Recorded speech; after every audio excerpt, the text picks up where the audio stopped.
Students, आज का हमारा स्टडी टॉपिक है वैक्सीनेशन। अभी वैक्सीन के बारे में बहुत कुछ चल रहा है। आपने सुना होगा कि कोरोना की वैक्सीन मार्केट में आ गई है। रूस ने कहा है हमने बना ली है, अमेरिका कह रहा है नहीं उनकी वैक्सीन गलत है, हम वैक्सीन बनाएंगे वो सही है। इंडिया में भी 3 अलग अलग जगह पर रिसर्च चल रहे हैं जो कि कोरोना की वैक्सीन बनाने के लिए जारी हैं। तो बहुत कुछ शब्द सुनने में आ रहे होंगे। बच्चों का वैक्सीनेशन किया जाता है 5 वर्ष से पहले, 5 वर्ष के बाद कुछ वैक्सीन 10 साल की उम्र में लगते हैं। स्कूलों में भी हमारे सब जगह पर डॉक्टर आते हैं और पिछले साल भी हमने आप सब लोगों का वैक्सीनेशन किया था। अलग अलग समय पर ये प्रक्रिया जारी रहती है। तो ये वैक्सीनेशन होता क्या है? एक्चुअली हमारे इम्यून सिस्टम को मजबूत बनाने के लिए कुछ चीज़ों से परिचय कराना पड़ता है ताकि आपकी शरीर जो है वो उन एंटीजन के प्रति एंटीबॉडी बनाना शुरू कर दे, उनको जान ले, पहचान ले कि आपके शरीर पर किन किन हार्मफुल जर्म्स का अटैक हो सकता है, उस अटैक से किस तरह से आपको लड़ना है। देखिए, आपका शरीर जब आप जन्म लेते हैं एक छोटे से नन्हे बालक के रूप में, तो आपके लिए दूध और गर्म दूध और ठंडा मही या दही सब कुछ सफ़ेद है। तो आपको ये आइडेंटिफाई करना पड़ेगा, पहचान कराना पड़ेगी कि ये दूध गर्म है और ये दही जो है वो ठंडा है। और ये जब एक बार आपके दिमाग में इस तरह की इन्फॉर्मेशन आ जाती है तो भविष्य में आप दूध को दूध की तरह इस्तेमाल करेंगे और दही को दही की तरह। ऐसा ही हमारा शरीर रोगों से लड़ने के लिए तैयारी करता है। कभी कभी तो तुरंत यदि छोटे मोटे जर्म्स हैं तो हमारा शरीर उनको तुरंत नष्ट कर देता है, लेकिन यदि तगड़ा कोई बैक्टीरिया वायरस है तो उसके कारण हमें लंबी बड़ी परेशानी का सामना करना पड़ सकता है। तो इसी के बारे में आज का हमारा टॉपिक है। तो सबसे पहले इम्यूनाइजेशन प्रोग्राम, क्योंकि यदि वैक्सीन बनेगी और ये कहा गया है कि सबसे पहले वैक्सीन जो है वो किसको दी जाएगी? डॉक्टर्स को दी जाएगी, टीचर्स को दी जाएगी और पुलिस और आर्मी वालों को दी जाएगी। उसके बाद दूसरे लोगों का नंबर लगेगा। तो वैक्सीनेशन और इम्यूनाइजेशन ये चीज़ें समझ लीजिए आप। So immunization is defined as the procedure by which the body is prepare to fight against a specific disease. किसी बीमारी से, पर्टिकुलर बीमारी से लड़ने के लिए आपके शरीर को तैयार करना इम्यूनाइजेशन प्रोग्राम कहलाता है। It is use to induce the immune resistance of the body to specific disease. एक विशेष बीमारी से आप लड़ सकते हो। 2 प्रकार का होता है, पैसिव इम्यूनाइजेशन और एक्टिव इम्यूनाइजेशन।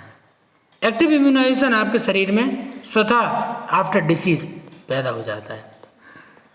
कहा तो ये भी जाता है कि यदि किसी को एक बार चेचक की बीमारी हो जाती है तो दोबारा उसके होने की संभावना बिल्कुल नहीं होती, क्योंकि शरीर उन चेचक के वायरस से लड़ने के लिए अपने आप को एंटीबॉडी बनाकर तैयार कर लेता है।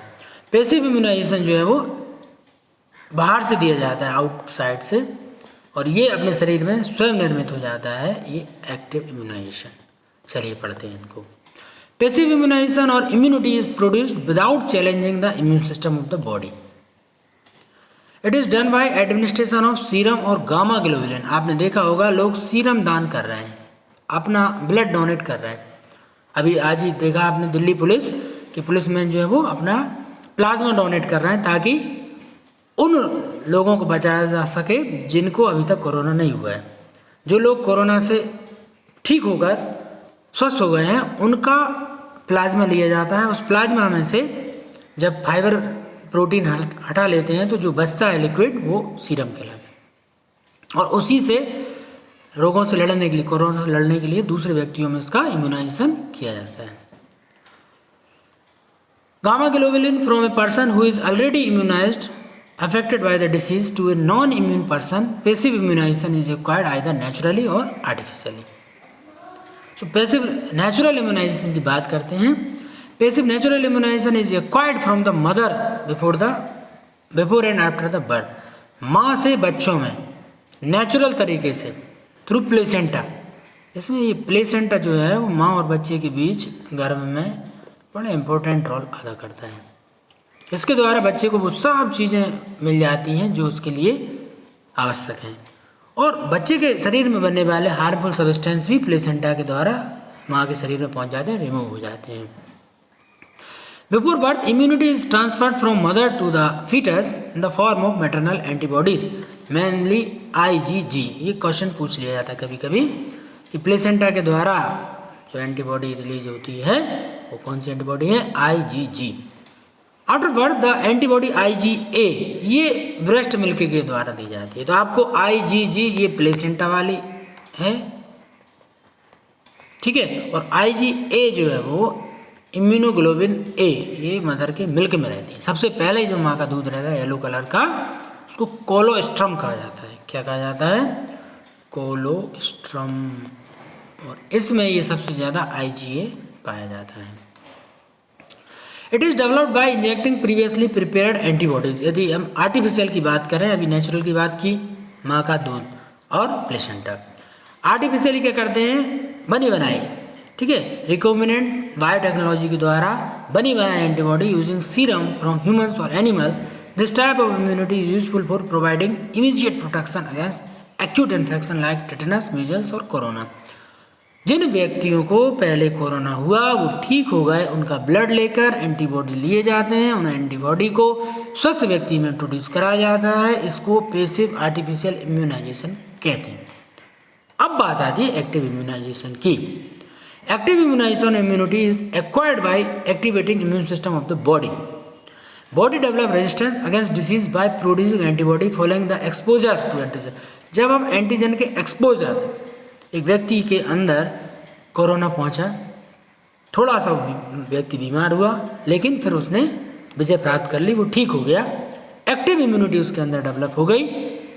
ये भी नेचुरली और आर्टिफिशियल होती है। Active natural immunisation, naturally acquired active immunity involve activation of immune system. हमें शक्तियाँ हैं, हमें रोगों से लड़ने की ताकत है हमारे अंदर, लेकिन उसको याद दिलाना पड़ता है। जैसे हनुमान जी को जामवंत जी ने याद दिलाया कि तुम्हारे बराबर बलवान तो कोई नहीं है और तुम क्यों इस तरफ सोच रहे हो। इसी तरह हमारे इम्यून सिस्टम को भी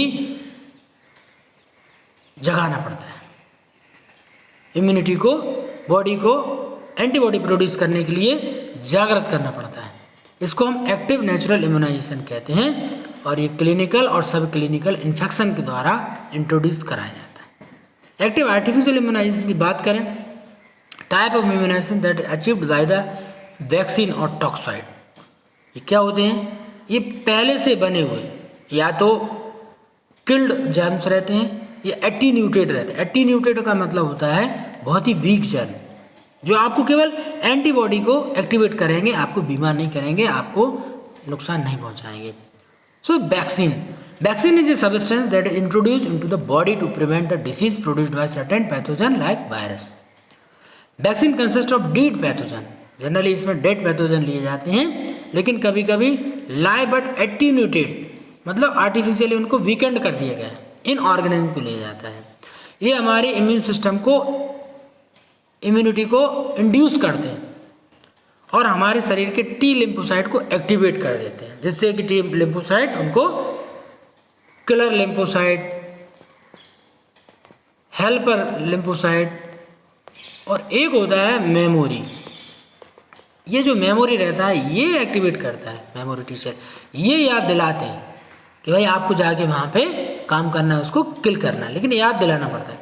सबसे पहले किसने खोज की? वैक्सीनेशन की खोज सबसे पहले एडवर्ड जेनर नाम की साइंटिस्ट ने की थी। इन्होंने चेचक या स्मॉल पॉक्स, जिसको काउपॉक्स वायरस के द्वारा उन्होंने अपने लिया था। एक समय की बात है ब्रिटेन में जब बहुत अधिक लोग सेकेंड वर्ल्ड वॉर के टाइम घाव के संक्रमण के कारण मर रहे थे, घाव में पस पड़ रहा था और उसके कारण लोग मर रहे थे, सैनिक मर रहे थे।